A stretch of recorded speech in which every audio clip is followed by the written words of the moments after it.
আসসালামু আলাইকুম beautiful people. অনেকেরই ভিডিও স্ক্রাইব সফটওয়্যারটি ওপেন করলে ব্ল্যাঙ্ক পেজ আসে। তো আজকের এটা সমাধান করব। প্রথমে ভিডিও স্ক্রাইব সফটওয়্যারটি ওপেন করবেন, দেন দেখেন পুরোটা ব্ল্যাঙ্ক পেজ আসতেছে। তখন কি করবেন, ক্রস বের হয়ে যান। এবার পিসিতে যান, then local disk open and then user and then app data romaning videoscript desktop open local store and then library sketch all select and delete, refresh that and back.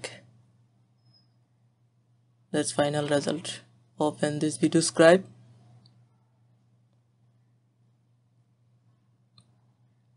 open ওকে। আগের প্রজেক্টটা যদি recover করতে চাও তাহলে trick মারো, আর না হয় cross নতুন স্পেস আসবে। তো ধন্যবাদ সবাইকে, চ্যানেলটি সাবস্ক্রাইব করে পাশে থাকবেন পরবর্তী ভিডিও পাওয়ার জন্য।